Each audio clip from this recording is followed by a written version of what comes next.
దేశమంతా republic day జరుపుకుంటుంటే మరోవైపు భారీ ఉగ్ర కుట్రను ఛేదించారు మన ఇంటెలిజెన్స్ విభాగం.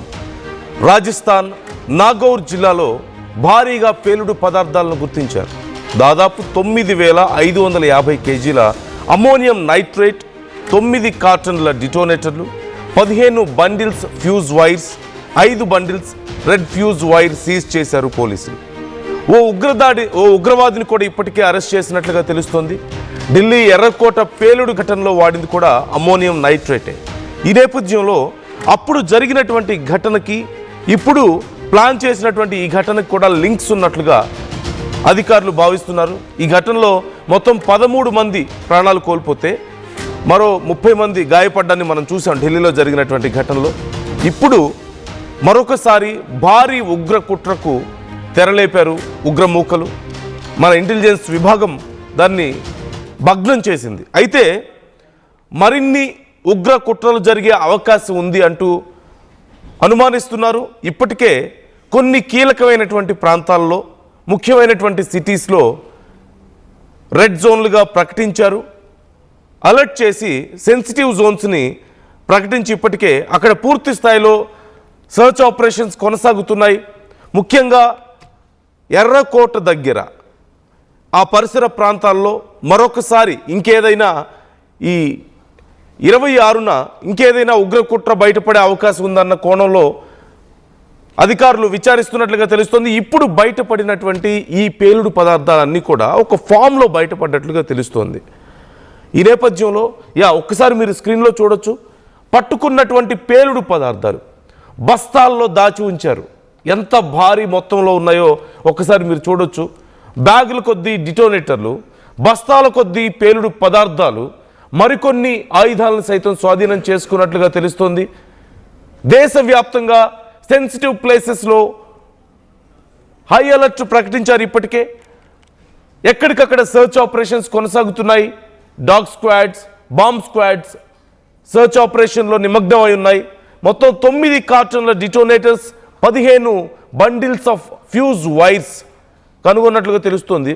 9,550 కేజీల అమ్మోనియం నైట్రేట్ని కనుక్కున్నారు.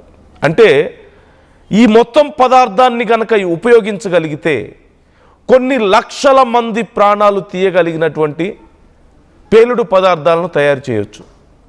9,000 కిలోలు ఈ ఒక్కచోటే ఎంత ఉందంటే ఇంకా ఎంత బయటపడి ఉండొచ్చు, ఇంకా ఎంత బయటపడాల్సింది ఉందో, ఇంకా ఎంత బయటపడుతుందో ఊహించుకుంటేనే భయం వేస్తుంది.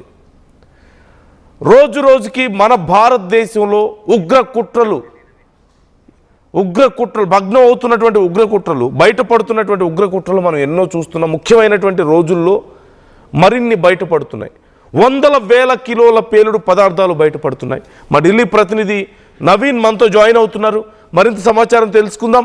నవీన్, ఇప్పటికే 9,550 కిలోల అమ్మోనియం నైట్రేట్ని స్వాధీనం చేసుకున్నట్లుగా తెలుస్తోంది. ఇక కార్టన్లు కొద్ది డిటోనేటర్లు, బండిల్స్లో ఫ్యూజ్ వైర్సా? అంటే దేశంలో ఎంత పెద్ద మారణ హోమానికి వీళ్ళు ప్లాన్ చేశారు, ఎంతమంది, ఎన్ని వేల మందిని, ఎన్ని లక్షల మంది ప్రాణాలు తీయడానికి ఇంత పెద్ద పేలుడు పదార్థాలని వాళ్ళు ఎక్వైర్ చేసుకున్నారు. డీటెయిల్స్ ఏంటి? అధికారులు ఏమంటున్నారు? ఇంకా ఎక్కడైనా ఆపరేషన్స్ జరుగుతున్నాయా?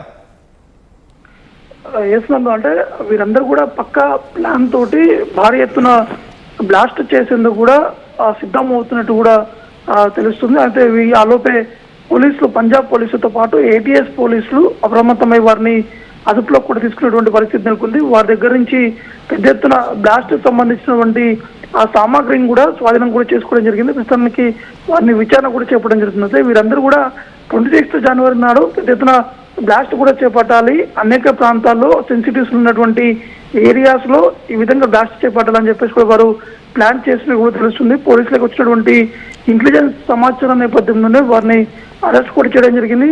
ఇప్పటివరకు 9.5 కేజీల ఆ నైట్రోజన్ తో పాటు అక్కడ ఉన్నటువంటి ఆర్డెక్స్ ని కూడా పూర్తి స్థాయిలో పోలీసులు కూడా స్వాధీనం కూడా చేసుకుని కూడా తెలుస్తుంది. అయితే ఇదంతా కూడా ఎక్కడి నుంచి రవాణా జరిగింది, వీరికి మధ్యలో ఉన్నటువంటి వ్యక్తులు ఎవరు, వీరు పాకిస్తాన్ మాడ్యూల్ తోటి ఎంతమంది తోటి టచ్ లో ఉన్నారు, ఎన్ని రోజుల నుంచి ఇదొక రెక్కే నిర్వహిస్తున్నారు అనే కోణంలో కూడా ప్రస్తుతానికి పోలీసులు కూడా ఇంకా ఇన్వెస్టిగేషన్ కూడా చేపట్టడం జరుగుతుంది. ఎందుకంటే ఈ మధ్య కాలంలోనే పాక్ మాడ్యూల్ తోటి కొంతమంది ఆ పంజాబ్ ఉన్నటువంటి కొంతమంది వారితోటి కలిసి ఉండడము, వారి దగ్గర నుంచి పిస్టాల్స్ కూడా తెప్పించుకోవడము, మరోవైపు బ్లాస్ట్ సంబంధించినటువంటి సామాగ్రి కూడా తీసుకొచ్చినట్టు కూడా ప్రస్తుతానికి పోలీసులు కూడా గుర్తించారు. దాంతో పాటు నిఘా వర్గాలు కూడా ఎప్పటికప్పుడు అలర్ట్ కూడా చేపట్టినటువంటి పరిస్థితి నెలకొంది. అయితే ఈ రోజు 26 జనవరి నాడు ఈ బ్లాస్ట్ చేపట్టాలి. ముఖ్యంగా ఢిల్లీతో పాటు ముంబై, హర్యానా, హైదరాబాద్ అట్లాంటి ప్రాంతాల్లో ఈ యొక్క బ్లాస్ట్ చేపట్టాలని చెప్పేసి కూడా వారు ప్లాన్ చేసి కూడా తెలుస్తుంది. Right thank you Naveen, thanks for the details. ఇప్పటికి అధికారులు చెప్తున్నటువంటి వివరాల ప్రకారం చూస్తే అతను మైనింగ్కి సంబంధించి ఈ మెటీరియల్ని సప్లై చేసే వ్యక్తిగా తెలుస్తోంది. అక్కడ మైనింగ్లో సహజంగా మనందరికీ తెలిసిందే ఈ బ్లాస్ట్ చేస్తూ ఉంటారు. సో వాళ్ళకి మెటీరియల్ సప్లై చేస్తూ ఉండే వ్యక్తి అంటున్నారు. కానీ 9,000 కిలోలకు పైగా పేలుడు పదార్థం, ఎర్రకోట పేలుడు దగ్గర ఏ పదార్థాన్ని అయితే ఉపయోగించారో ఇక్కడ కూడా అదే దొరికింది. ఈ పదార్థంతో కొన్ని లక్షల మంది ప్రాణాలను తీయగలిగే శక్తి వాళ్ళ దగ్గర ఉంది. ఇప్పుడు పట్టుబడ్డాడు. అతనికి సంబంధించిన డీటెయిల్స్ ఇంకా తీవ్రమైనటువంటి విచారణ జరుగుతోంది ఈ అంశానికి సంబంధించి. అయితే ఒక్కసారి అధికారులు ఏమంటున్నారు, ఇతను పట్టుకున్న తర్వాత, ఈ ఉగ్ర కుట్రను బయట పెట్టిన తర్వాత అధికారులు దీని గురించి ఏం చెప్తున్నారు ఒకసారి చూద్దాం. नागौर पुलिस को इस प्रकार का इंटेलिजेंस प्राप्त हो रहा था कि जिले में बड़ी भारी मात्रा में विस्फोटक सामग्री का क्रय विक्रय और भंडारण किया जा रहा है। इस आसूचना के प्राप्त होने पर फर्दर इस पे इंटेलिजेंस इनपुट्स गैदर किए गए। जो डीएसटी टीम है जिले की, उनको एक्टिवेट किया गया और ह्यूमन इंटेलिजेंस, टेक्निकल इंटेलिजेंस का संकलन करते हुए कल एक बड़ी कार्रवाई को जिला पुलिस द्वारा अंजाम दिया गया। इस ओवरऑल कार्रवाई को जिला डीएसटी टीम द्वारा किया गया और ओवरऑल कार्रवाई का सुपरविजन जो है वो सीओ डेगाना, एसएचओ थावला, इनके द्वारा किया गया है। कार्रवाई में एक व्यक्ति जो इस मुकदमे का आरोपी है, सुलेमान खान, इसको गिरफ्तार किया गया है। विस्फोटक अधिनियम और ऑर्गेनाइज क्राइम की धाराओं में प्रकरण दर्ज किया गया है। विस्फोटक सामग्री जो कि मौके से जब्त की गई है, जो कि भारी मात्रा में है और संभवतया प्रदेश की सबसे बड़ी विस्फोटक अधिनियम की ये कार्रवाई है। कुल इसमें लगभग 10,000 किलोग्राम अमोनियम नाइट्रेट जब्त किया गया है और भारी मात्रा में डेटोनेटर्स और डेटोनेटिंग वायर और अन्य सामग्री जो कि आमतौर पर खनन संबंधी विस्फोट कारित करने के लिए काम में ली जाती है, इस प्रकार की सामग्री को वहां से जब्त किया गया है। जो अभियुक्त सुलेमान खान है, ये हरसौर का रहने वाला है। इसने अपने फार्म हाउस पर अपना एक मकान बना रखा था और इस అతని పేరు సులైమాన్ ఖాన్ అంటూ తెలుస్తోంది. అతను హర్సౌర్ విలేజ్కి చెందినవాడిగా గుర్తించారు ఇప్పటికే. అయితే కేవలం ఇతను ఇప్పుడు ఎవరెవరికి సప్లై చేశాడు, ఈ అమ్మోనియం నైట్రేట్ను ఎవరెవరికి సప్లై చేశాడు, ఎక్కడెక్కడికి ఇతనికి కనెక్షన్స్ ఉన్నాయి అనే కోణంలో కూడా విచారణ చేస్తున్నట్లుగా తెలుస్తోంది. మనందరికీ తెలిసిందే, కొన్ని పేర్లు ఒక్కసారి మనం గుర్తు తెచ్చుకుంటే మన గుండెల్లో ఎక్కడో తెలియని ఒక భయం ఖచ్చితంగా కనిపిస్తుంది. కొన్ని పేర్లు ఒక్కసారి మనం తలుచుకుంటే, ఒక డేట్ని తలుచుకుంటేనే మనకు ఆ భయం ఏదా? నవంబర్ 10, 2025 ఢిల్లీలో జరిగినటువంటి ఒక బ్లాస్ట్ కేవలం ఢిల్లీని మాత్రమే కాదు, దేశాన్నే వణికించింది.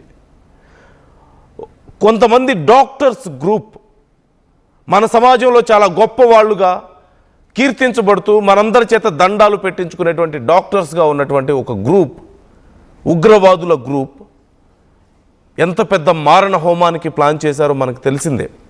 వాళ్ళు అప్పుడు అనుకున్నది అనుకున్నట్లుగా జరిగినా సరే దేశవ్యాప్తంగా ఎన్నో ప్రాంతాల్లో ఒకేసారి ఎన్నో బ్లాస్ట్లు, మనం ఢిల్లీలో చూసినటువంటి బ్లాస్ట్ కంటే మరింత భయంకరమైనటువంటి తీవ్రతతో కూడినటువంటి బ్లాస్టులు జరిగి ఉండేవి.